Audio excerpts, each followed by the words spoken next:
नमस्कार साथियों, मैं प्रशांत वर्मा आप सभी का स्वागत करता हूं आपके अपने यूट्यूब चैनल हाथ पर लर्निंग पर। जैसा कि आप सभी को पता है, इस बार जो पॉलिटेक्निक के छात्र हैं उनका जो एग्ज़ाम होने वाला है वो ऑनलाइन होने वाले हैं, जिसमें एमसीक्यू टाइप क्वेश्चन पूछे जाएंगे और आपको अपने टैबलेट या फ़ोन अपने मोबाइल से ही आपको ऑनलाइन पेपर देने हैं। तो इसी को ध्यान में रखते हुए इलेक्ट्रॉनिक्स फाइनल ईयर के जो छात्र हैं या 6 सेमेस्टर के जो छात्र हैं, उनमें एक सब्जेक्ट है माइक्रोवेव एंड रडार इंजीनियरिंग, जिसका हमारे द्वारा एमसीक्यू टाइप क्वेश्चन करवाए जा रहे हैं। इससे पहले भी एक वीडियो इस टॉपिक पे अपलोड किया जा चुका है, जो कि इसी चैनल पे माइक्रोवेव और रडार इंजीनियरिंग से एक प्लेलिस्ट आपको मिल जाएगी, वहाँ से आप उसे देख सकते हैं। उसके बाद ये सेकेंड वीडियो है, हम अगर वहाँ पे नहीं देख पाए तो हम इसके डिस्क्रिप्शन में उसकी लिंक दे देंगे, वहाँ से भी आप फर्स्ट वीडियो देख सकते हैं। आई होप इस वीडियो लेक्चर से आपको अच्छा खासा नॉलेज मिलता होगा या फिर बहुत इंपॉर्टेंट क्वेश्चन इसमें कवर किए जाते हैं, जो कि आपके एग्ज़ाम के पॉइंट ऑफ व्यू से बहुत ज़्यादा इम्पोर्टेंस रखते हैं। अगर आपको इस वीडियो से रिलेटेड कोई भी क्वेरी है तो आप कमेंट बॉक्स में हमसे पूछ सकते हैं, या फिर आप इस वीडियो में जो हम पीडीएफ यूज़ करते हैं उस पीडीएफ की अगर आवश्यकता है तो आपको डिस्क्रिप्शन में टेलीग्राम लिंक मिल जाएगी, वहीं से आप टेलीग्राम चैनल ज्वाइन कर लें, वहाँ पर आपको इसका पीडीएफ प्रोवाइड करवा दिया जाएगा, तो आपकी ये भी प्रॉब्लम दूर हो सकती है। तो चलिए फिर शुरू करते हैं। तो पहला क्वेश्चन हमारा इस प्रकार है, HEMT यानी इसका फुल फॉर्म जो होता है high electron mobility transistor used in microwave circuit is a. इससे पहले वाले वीडियो में भी हम ये क्वेश्चन कवर किए थे, जिसमें पूछा गया था HEMT का फुल फॉर्म क्या होता है। तो इस हिसाब से ये क्वेश्चन काफ़ी इंपॉर्टेंट हो जाता है। तो ये इस बार क्वेश्चन में क्या पूछा गया है, जो HEMT होता है वो माइक्रोवेव सर्किट में किस लिए यूज किया जाता है। तो पहला इसमें दिया गया सोर्स के लिए, दूसरा ऑप्शन दिया है डिटेक्टर के लिए, तीसरा ऑप्शन दिया गया है इसमें हाई पावर एम्पलीफायर के लिए, चौथा ऑप्शन दिया है लो पावर एम्पलीफायर के लिए, लो नॉइस एम्पलीफायर के लिए। इसका सही आंसर हो जाएगा आंसर नंबर 1, सोर्स के लिए। जो HEMT का जो काम होता है माइक्रोवेव रडार इंजीनियरिंग का सोर्स का काम करता है, यानी कि क्वेश्चन नंबर 1 का जो हमारा सही आंसर आएगा वो आंसर नंबर A आएगा, सोर्स आएगा। नेक्स्ट क्वेश्चन की ओर बढ़ते हैं। नेक्स्ट क्वेश्चन क्या कहता है, most of the power in measuring microwave device measure, यानी कि ज़्यादातर जो माइक्रोवेव मेजरिंग होते हैं या माइक्रोवेव जो मेजरमेंट होते हैं वो किस पावर को मेजर करते हैं। तो पहला ऑप्शन इसमें दिया गया है एवरेज पावर, दूसरा ऑप्शन दिया है पीक पावर, तीसरा ऑप्शन दिया इंस्टेंटेनियस पावर, चौथा ऑप्शन दिया है नन ऑफ दीज। तो इस हिसाब से इसका सही आंसर हो जाएगा माइक्रोवेव डिवाइसेस मेजरमेंट, यानी कि माइक्रोवेव जो डिवाइस हैं वो जो मेजरमेंट करते हैं उसका सही आंसर हो जाएगा पहला यानी कि answer number A average power. Average power is right answer of question number 2। तो अब क्वेश्चन नंबर 2 का जो सही आंसर है वो भी A ही होगा। नेक्स्ट क्वेश्चन की ओर बढ़ते हैं। नेक्स्ट क्वेश्चन क्या है, in microwave circuit wave guide selection will act as, यानी माइक्रोवेव सर्किट में जो वेव गाइड होता है किस प्रकार के सिलेक्शन यानी कि किसे सिलेक्ट करता है, एक्ट एज। तो पहला ऑप्शन इसमें दिया गया है, पहला ऑप्शन लो पास फिल्टर, दूसरा है बैंड पास फिल्टर, तीसरा है हाई पास फिल्टर, चौथा है बैंड रिजेक्ट फिल्टर। तो इसका जो सही आंसर हो जाएगा हमारा आंसर नंबर 3 का C, यानी कि high pass filter. Answer number 3 का कौन सा आंसर सही होगा, C number question is right answer. High pass filter जो माइक्रोवेव होता है जिसमें वेव गाइड सिलेक्शन होती है वो हाई पास फिल्टर पे सिद्धांत पे कार्य करती है, यानी हाई पास फिल्टर को फॉलो करती हैं। नेक्स्ट क्वेश्चन की ओर बढ़ते हैं। क्वेश्चन नंबर 4 हमारा होगा, जिसमें दिया गया which of the following is the biggest advantage of trapped diode and impact diode. तो सबसे पहले आप लोग कमेंट बॉक्स में इसका जो ट्रैपेड डायोड है तथा इम्पैक्ट डायोड है इसका फुल फॉर्म आप कमेंट बॉक्स में हमें ज़रूर बताएं। तब हम तो आगे इसको देखते हैं।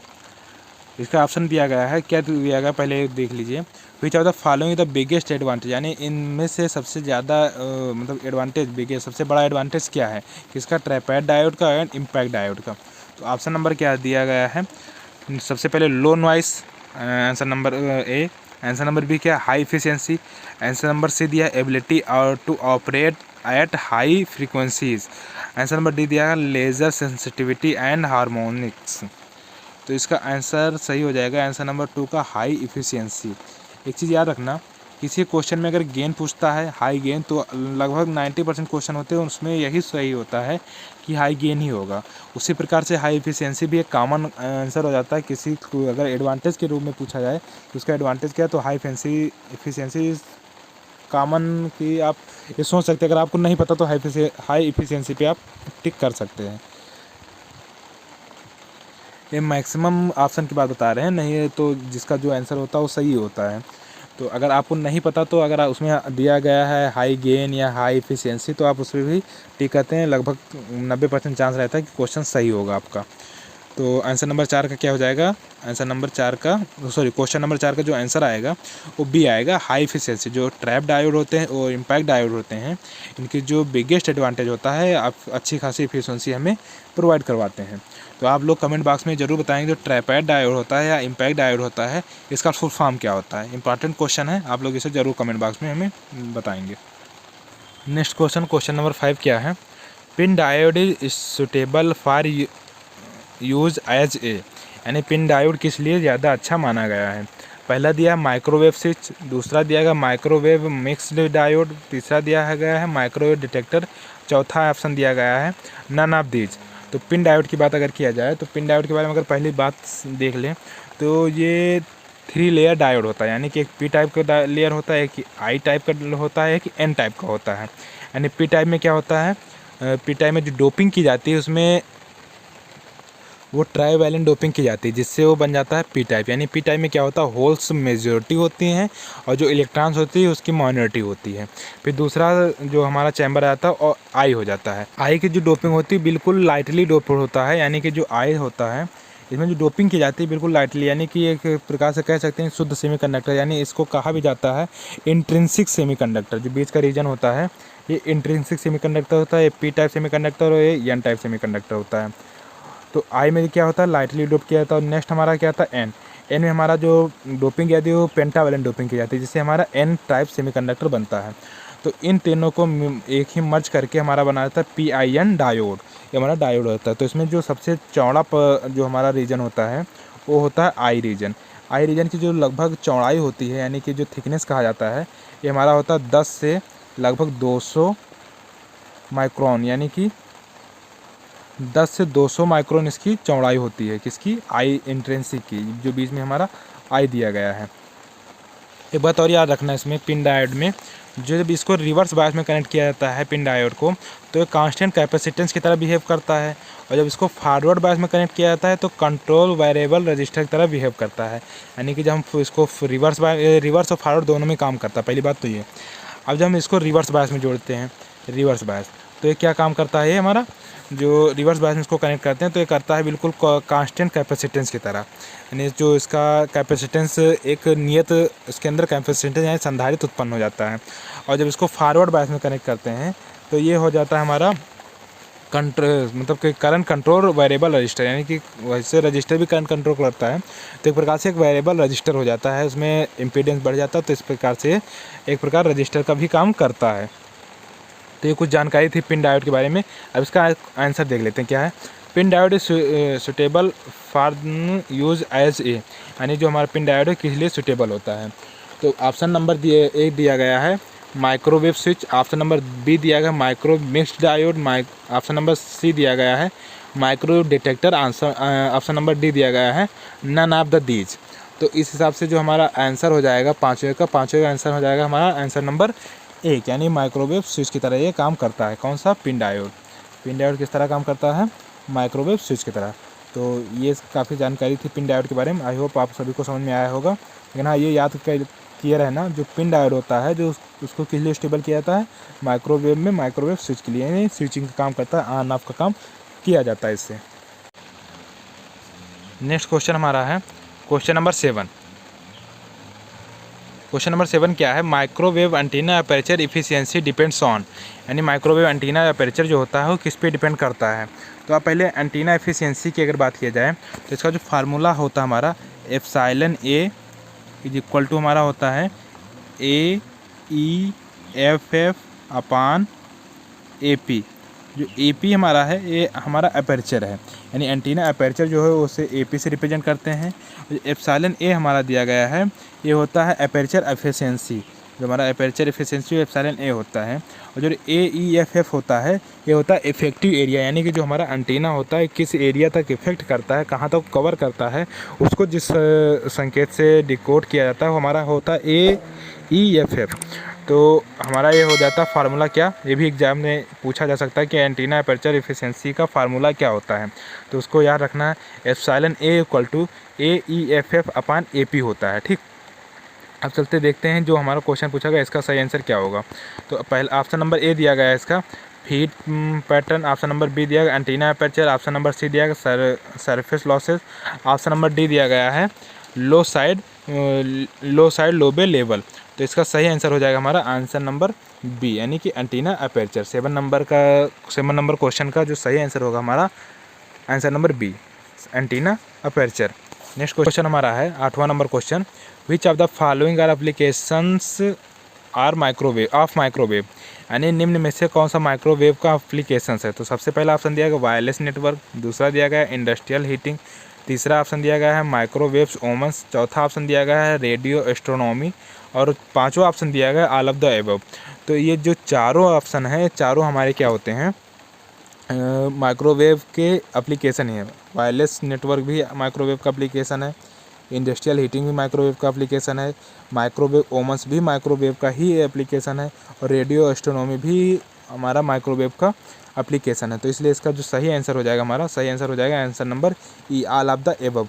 और इसके अलावा भी कुछ माइक्रोवेव एप्लीकेशन है जो आप याद कर सकते हैं, जैसे हमारा है point two point communication link हो गया, फिर वायरलेस नेटवर्क तो इसी में आ गया हमारा, रिमोट सेंसर जो होगा वो भी माइक्रोवेव एप्लीकेशन के अंतर्गत आता है, और हमारा आता है जैसे पार्टिकल एक्यूमुलेटर होता है वो भी माइक्रोवेव के अंतर्गत आता है, गार्ड डोर ऑपरेशन होता है वो भी माइक्रोवेव एप्लीकेशन के अंतर्गत ही आता है, कीलेस एंट्री सिस्टम जो होता है वो भी हमारा माइक्रोवेव के एप्लीकेशन के अंतर्गत ही आता है। तो आप इस प्रकार से इसको याद कर सकते हैं माइक्रोवेव एप्लीकेशन यानी कि कौन कौन से आते हैं। तो इसका जो सही आंसर हो जाएगा क्वेश्चन नंबर 8 का answer number E is right answer, यानी ऑल ऑफ द एबव। ठीक, नेक्स्ट क्वेश्चन की ओर बढ़ते हैं। नेक्स्ट क्वेश्चन क्या है, क्वेश्चन नंबर 9। क्वेश्चन नंबर 9 क्या कहता है, what is the frequency range of VLF। तो आप पहले ये बताएं कि VLF का फुल फॉर्म क्या था, आप कमेंट बॉक्स में इसका फुल फॉर्म कमेंट करें। तब तक हम ऑप्शन पढ़ते हैं। ऑप्शन नंबर ए क्या दिया गया है 0 to 13 kilohertz, option number B दिया गया 30 से 300 kilo hertz, option number C दिया गया है 0 to 30 mega hertz, option number D दिया गया 3 to 30 मेगा हर्ज। तो इसका राइट आंसर हमारा हो जाएगा answer number A 0 to 13 kilo hertz. जो हमारा आंसर नंबर ए दिया गया है ये 0 to 13 किलो हर्ज हो जाएगा। क्या होता है VLF का फुल फॉर्म होता है वेरी लो फ्रीक्वेंसी, यानी वेरी लो फ्रीक्वेंसी का जो नाम से ही पता चलता है लो फ्रीक्वेंसी। तो इसलिए जो इसमें सबसे लो फ्रीक्वेंसी आपको क्या दिया गया है 0 to 30 किलो हर्ज दिया गया। तो इस हिसाब से जो इसका राइट आंसर होगा यही होगा, यानी 0 to 30 किलो हर्ज हो जाएगा। फिर हमारा जो दिया गया है नीचे 30 to 300 यानी कि 30 से 30 किलो हर्ज जो फ्रीक्वेंसी है ये किस रेंज के अंतर्गत आती है, तो हमारा आता है लो फ्रीक्वेंसी यानी LF के अंतर्गत आता है। ठीक, नेक्स्ट हमारा क्या है 0 to 30 मेगा हर्ज। तो 0 to 30 मेगा हर्ज जो हमारा आता है किसी भी फ्रीक्वेंसी रेंज के अंतर्गत नहीं आता। फिर नेक्स्ट हमारा क्या है 3 to 30 मेगा हर्ज। तो ये जो हमारी फ्रीक्वेंसी होती है HF यानी कि हाई फ्रीक्वेंसी रेंज के अंतर्गत आती है। तो पहला हमारा हो जाएगा VLF यानी वेरी लो फ्रीक्वेंसी हमारी क्या है 0 से लेकर 30 किलो हर्ज तक है।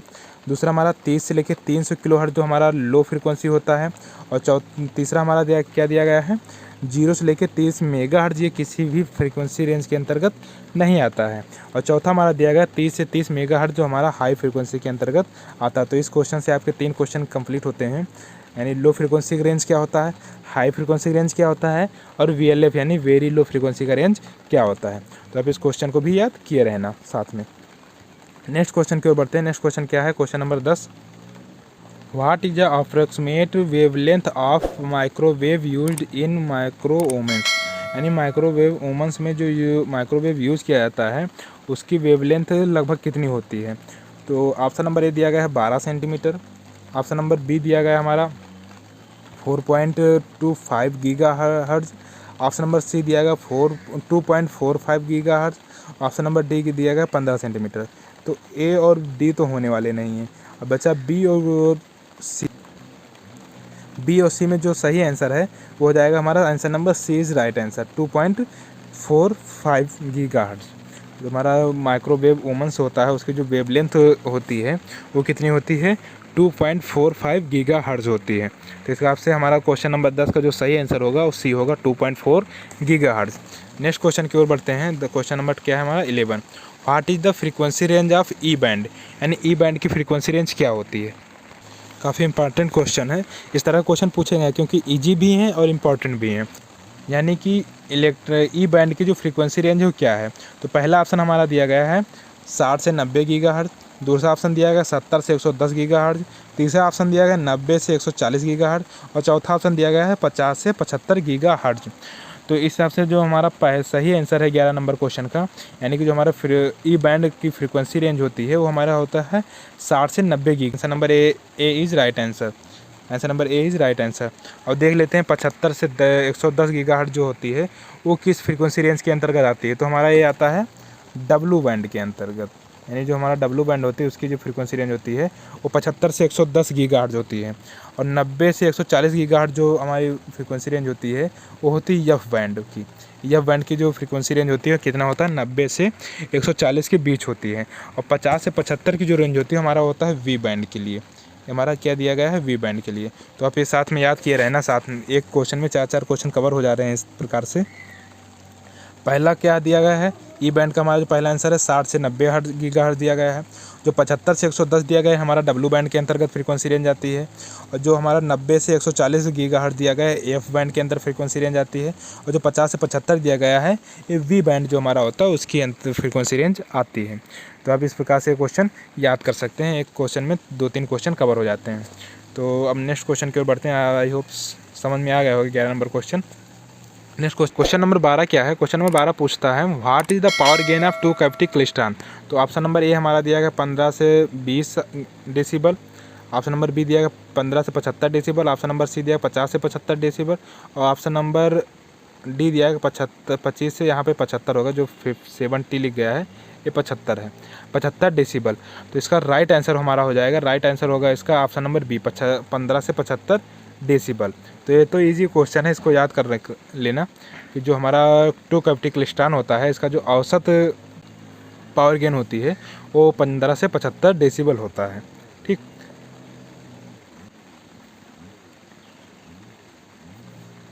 नेक्स्ट क्वेश्चन देखते हैं। क्वेश्चन नंबर 13 क्या है। What is optimum transit time of reflex klystron. What is the optimum transit time of reflex klystron. तो इसका हमारा आंसर ऑप्शन नंबर ए दिया गया है n प्लस 1/4। फिर ऑप्शन नंबर 2 दिया गया है n plus 1/2। Option number C दिया गया है n plus 3/4। Option number D दिया गया है n प्लस 1। तो 13 नंबर का सही आंसर हमारा हो जाएगा answer number C n plus 3/4। जो हमारा सी आंसर हो जाएगा, राइट आंसर 13 नंबर क्वेश्चन का n प्लस 3/4 हो जाएगा। रिफ्लेक्स क्लिस्ट्रॉन जो होता है उसका जो ऑप्टिमम ट्रांसिट टाइम होता है उसका जो फार्मूला होता है वो होता है हमारा n प्लस 3/4। रिफ्लेक्शन क्लिस्ट्रॉन का जो फार्मूला होता है वो होता है TOP जो इक्वल टू हमारा होता है n प्लस 3/4 होता है, 3/4। तो इसमें n जो होता है n हमारा होता है एक इंटीजर, n कोई एक इंटीजर होता है और 3/4 तो आपको पता है। तो ये हमारा क्या होता है ट्रांसिट ऑप्टिमम टाइम हो जाता है। ठीक, तो आई होप ये क्वेश्चन समझ में आ गया है। ये फार्मूला याद किए रहना n प्लस 3/4। नेक्स्ट क्वेश्चन हमारा है the concept of behind TWT is. तो आप यार के इसका भी फुल फॉर्म आप कमेंट बॉक्स में बताएं TWT का फुल फॉर्म क्या होता है।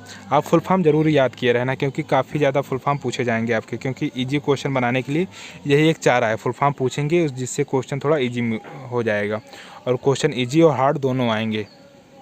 तो TWT का फुल फॉर्म क्या होता है आप कमेंट बॉक्स में ज़रूर बताएं। तो क्वेश्चन नंबर 14 पूछता है कि TWT के पीछे का कॉन्सेप्ट क्या होता है। तो ऑप्शन नंबर 1 हमारा fast wave structure, option number B दिया slow wave structure, option number C दिया optical modulation, option number D दिया फ्रीक्वेंसी रीयूज। तो इसका सही आंसर हो जाएगा हमारा option number B slow wave structure. जो 14 नंबर है उसका सही आंसर हो जाएगा हमारा option number B slow wave structure. इसका राइट आंसर हो जाएगा हमारा answer number B slow wave structure. तो TWT का जो फुल फॉर्म होता है वो भी याद किया रहना साथ में। TWT का फुल फॉर्म होता है ट्रैवलिंग वेव ट्यूब।